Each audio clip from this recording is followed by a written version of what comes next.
Hey guys, it's Professor Hips once again. I'm going to walk you through the PowerPoint on the presidency. If you have any questions, you can email or text me or write it down and ask me the question in class. So, when trying to understand the presidency, what you have to understand is the constant competition between what the president actually is, what we think the president is, and what it is the president stands for. All of those things are critical to understanding the actual power of the president, but we have to remember that the illusion that we have of what a president is may not be an accurate depiction of what the president actually is or can do. So, the first thing we're going to do is define the president. Article 2 of the Constitution is a very, very sharp departure from Article 1. So, Article 1 is very detailed, it lays out what Congress can and can't do. Article 2 is a lot more vague about the power of the presidency. You have to remember they were very wary of the power being vested in a single executive. And so they were intentionally vague about the office, thinking the less detail they gave, the less opportunity there would be for someone to take advantage of that and wield too much power. In addition, there were fundamental disagreements about the very office of the president. So there was disagreement about whether or not there should even be a president. There were issues about how long the president should serve, and the answers ranged anywhere from 2 years to upwards of 12 to 15 years. This was solved by the 22nd Amendment, which allows presidents to serve 2 4-year terms or 10 years. 10 years would occur if they were the vice president and became the vice president in the second half of a president's term. So if a vice president became the president in the second half of that president's term, they could finish out that term and then serve for an additional 2 terms. The final question was, how should the United States select a president? We thought about direct election. We thought about eliminating the people from the equation altogether and ultimately decided on the Electoral College. Now, we'll talk in class in detail about the Electoral College, but to give you an overview, every state has a set number of electors. The number of electors in each state is based on the population and is readjusted every time we do the census, which is every 10 years. As such, you can see that some states are far more influential than other states. California has 55, Texas has 34, Florida has 27. You can see Pennsylvania, Ohio, New York are also very, very important in this sort of electoral college math. Now, what the electoral college does is it allows people's vote to matter, but the presidency to ultimately be selected by party elites. Now, in class, we'll argue the merits both of that system and against that system, but I want you to be sure that you understand that the intention of the system is to take the power out of the hands of the people, because the government did not trust the people to make this very important decision regarding who should lead the nation. So, let's take a look at the qualifications to be president. Up until President Obama, every president had been white males of Eastern European ancestry, or Western European, ancestry. Despite their similarities, and even Barack Obama's difference, most presidents have come from very similar social circles.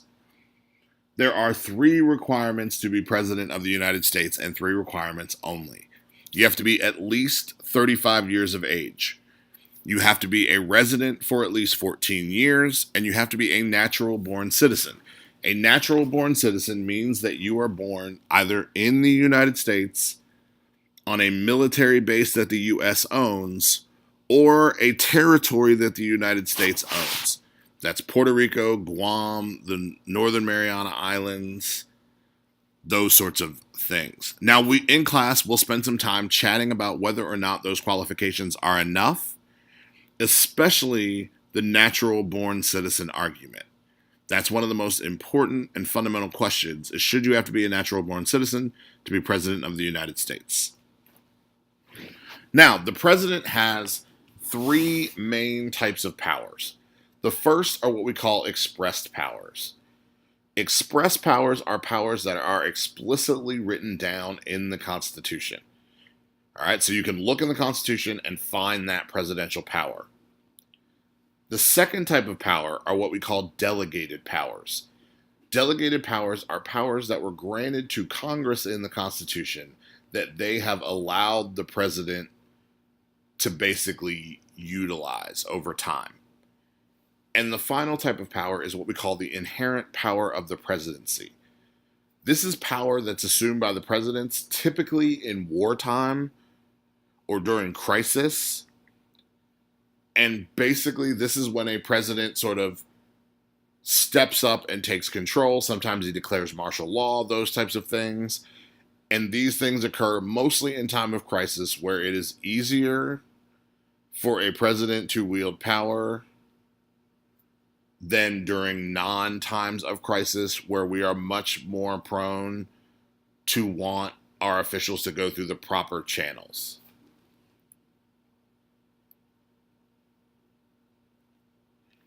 So, there are some people who believe that our president is too powerful. There are some that believe that our president is engaging in what we call an imperial presidency. And this is the idea that basically the president thinks that he is a king. President Obama has been accused of this over and over again because he uses what we call executive orders. Executive orders are essentially statements by the president that have the force of law and do not require congressional approval. So it's basically the president's way of saying, if Congress won't act, then I will. Now, if you look internationally, clearly our president is not imperial. He has to yield to the power of Congress over and over and over again. But it is interesting because the president is significantly more powerful than most folks believe was ever the intention. Part of it may have to do with the simple characteristics of the president. Part of it may have to do with the charisma that the president wields. But our president is certainly not an imperial president. Oh, sorry about that. So, what do presidents do? We have an idea of what presidents do in terms of sort of our view of presidents based on TV presidents. But that's not always the reality of their lives. There are some functions that are critically important to understand when it comes to the president's power. The first is that the president is the commander-in-chief. What this means is the president is the highest ranking member of the armed forces. All right? So under the War Powers Act, the president has the ability to commit U.S. troops to conflict as long as he notifies Congress that he is doing so. Many people mistakenly believe that the president has the power to declare war. This is untrue. The president does not have the power to declare war. However, he does have what's known as the nuclear football. If you see in the picture to the left, the president always has an armed military guard with him who has the nuclear sort of machines and the codes to the nuclear machine that would allow the president to launch a nuclear strike. Second, the president is our top diplomat. The Constitution gives the president wide latitude to deal with a lot of different foreign policy issues. That means it's the president's primary responsibility to be the face of America abroad. And so what he does or does not do becomes critically important in terms of how we deal with other countries and other nation states. He's also the first legislator. The president plays a very, very important role in recommending measures that he believes government should take. This usually comes in the form of the State of the Union address. The president is required from time to time to inform Congress of the state of the union. The easiest way to think about the State of the Union is it's a message that tells Congress and the public where we have been, where we are, and where we are going. In addition, the president is the first legislator because he has what's known as veto power. The president has the ability to veto or cancel any law that Congress makes. Now, it's important to note that Congress has the power to override that veto, though it doesn't happen very often. The president is also our chief bureaucrat. So he makes political appointees. So he appoints judges. He appoints cabinet members and secretaries. He's able to appoint people to prominent positions, meaning that the influence of the government and the influence over the government is often wielded by the President of the United States. He's able to put people in places that he thinks they would be the most useful. Now, he also appoints civil servants. So this is members of sort of the president's team, and sort of higher level government functions that he also has appointed. I mentioned executive orders. Again, they are presidential declarations that have the force of law that allow the president to act without congressional approval. He's also the economist in chief. The president is blamed for the economy, even though he has very little influence over the economy. Economics is the biggest reason that parties fail or succeed. You know, a famous political strategist once said, "It's the economy, stupid." That's what it always is. You can worry about social issues, you can worry about all things like that, but it always comes down to the economy.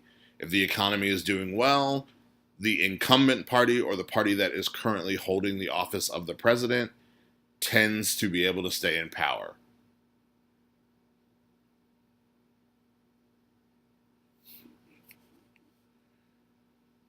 He is also the head of state.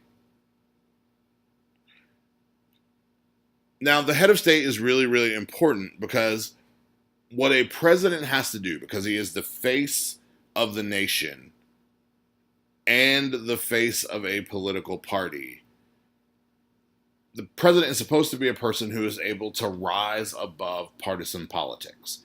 A person who is supposed to rise above the fray of being a Republican or a Democrat and represent something more than that. The problem, again, is they are the face of their party. So, for example, in 2016, Democrats are going to have to figure out, do you attach yourself to President Obama's legacy or run as somebody who will run counter to President Obama's legacy? So even after a president has been voted out, their ghost still sort of haunts the way that politics works because they are the face of the Democratic Party. So I assume that we'll see President Obama out on the campaign trail once there is a Democratic nominee wielding the power of the presidency. He'll wield this power of the presidency through something called the bully pulpit. The president has one of the most remarkable abilities of any person in the entire country, in that when the president talks, he instantly has a national audience. The president is one of the only people who are able to, everything they say becomes magnified on a large scale. And it becomes very difficult for anybody else to be able to wield power like that. Presidents are expected to come up with big ideas. Right? You see success of a president as having these large ideas and continuing to wield these ideas and bring these ideas forth, even when he faces significant opposition from other parties or other areas of government. The sign of a failing party is a cupboard bare of ideas. So think about that quote and then think about both of the current parties Do you think we have a party that has a bare cupboard, that they're not offering new ideas? And if that's the case, you try to think, how would they be able then to use the bully pulpit of the presidency to get things done? So, the last thing we're going to talk about is presidential leadership. All right, why do some presidents succeed and other presidents fail?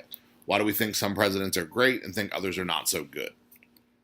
So, there are a lot of different theories as to what makes somebody a good leader. There are a lot of different ideas about what makes a president a good or a bad president. We're going to take a look at a couple of these ideas. First, a gentleman named Barber had what he called a classification of presidents that worked on a positive, negative scale and a passive and active scale. So you could end up in one of four quadrants, either active positive, active negative, passive positive, passive negative. All right? Active positive folks were self-confident, optimistic, flexible. They seemed to love the job of being president. Right? I would put FDR in here. I would put Bill Clinton in there. They were people who loved the job of president and they loved being the president. Active negative are folks who put a great deal of energy into their work, but they don't really like what they are doing. They don't love politics. I think that Richard Nixon is here. I would argue that President Obama probably fits into that active negative. He doesn't seem to enjoy politics. However, he does seem to put a lot of energy and effort into the work that he does. Passive positive, they're indecisive, but they're also hugely optimistic, almost to the point where it seems like it may be fake. They are very reactionary as opposed to it. They are reactive instead of proactive. And so what we see here a lot is people that have high charisma, that are very, very engaging. However, something is missing. They're not leading the charge. They seem to always be reacting to the charge. And this is a Ronald Reagan type. And finally is a passive negative. They're involved in politics because they feel like someone needs to do it and that it's important that someone does it. However, they don't like conflict. They don't like the political process. And this is a Dwight D. Eisenhower. Another idea comes from a political scientist named Richard Neustadt. And Richard Neustadt argued that the power of a president comes directly from their power to persuade people to do the things that are necessary to do. So, in essence, presidents succeed or fail based on their ability to bargain, based on their ability to build coalitions, based on their abilities to get people to do the things that they want to do, even when they don't really want to do them. What we have to understand about presidential power is presidents have very little power to command people to do things. However, they do have a lot of ability to influence people to move in particular directions. Another sort of way that presidents can wield power is by going public. Samuel Cornell argued that contemporary presidents have to have a really good grasp of media. And they have to have a really good grasp of media-oriented strategies to be able to be successful presidents. I think Donald Trump, whether you like him or not, does a phenomenal job of this. He has a really good grasp of a media-oriented strategy that allows him to dictate the media. This idea has existed since FDR. FDR used to sit down and do these things called fireside chats, where he would literally get on the radio and talk to the American people. Some presidents are better at this than others. Another sort of method of leadership is how popular you are as a president. Now, it's important to understand that with the exception of Bill Clinton, every president has left less popular than when they came in. And as a general rule, every political action they engaged in made them less popular. But there are two times where we tend to see presidential power peak. The first is in what we call the honeymoon effect. This tends to be about the first 100 days of a presidency. So right after we elect a president, especially if they were elected decisively, that is what we call a mandate, or the public basically saying, we like what you ran on, we like your ideas, we want you to do the things you said you would do.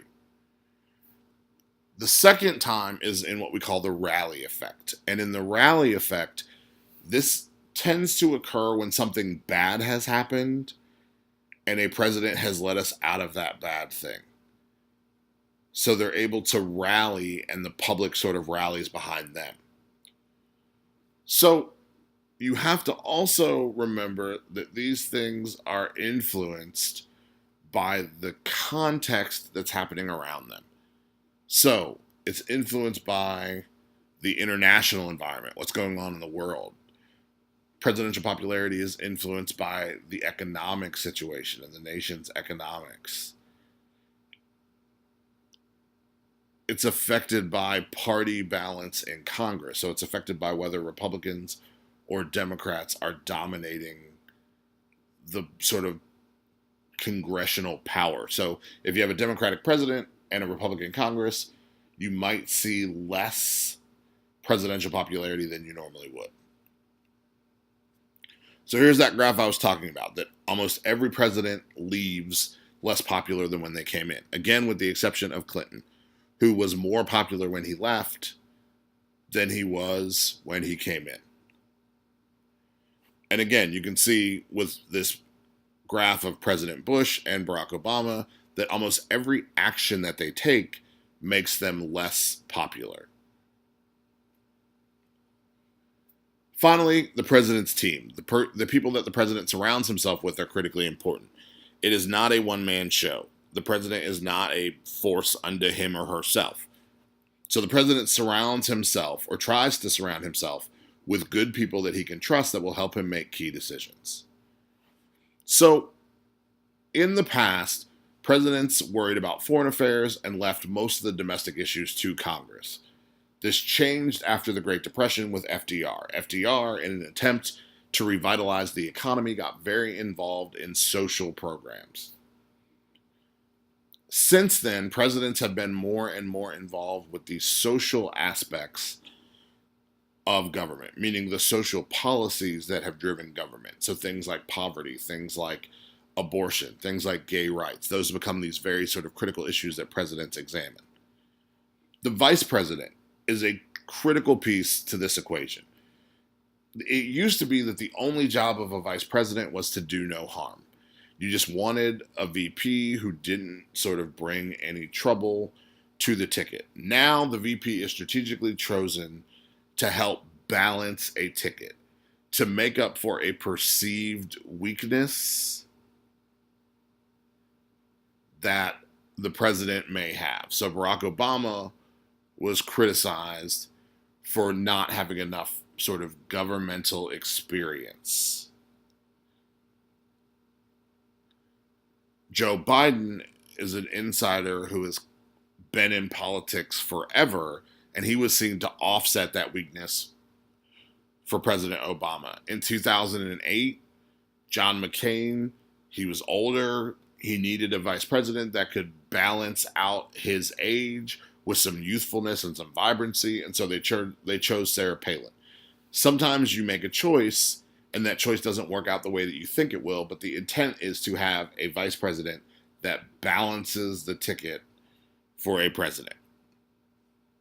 In addition, the president has a White House staff, that's his personal aides and assistant and advisors to the president, that are all chosen by the president. They don't have to be people in politics. They tend to be people that he trusts. There's the Executive Office of the President that's made up of the Office of Management and Budget, his National Security Council, and a Council of Economic Advisors. These are people that he trusts on very specific policy issues.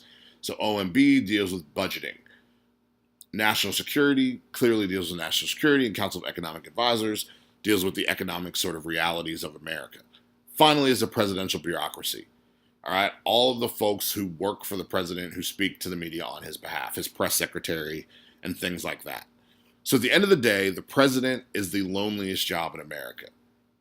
It's trying to figure out a way to balance leading the free world with a constitutional structure that severely limits the power that that singular person can wield. So the expectations that we have of our president are probably not realistic.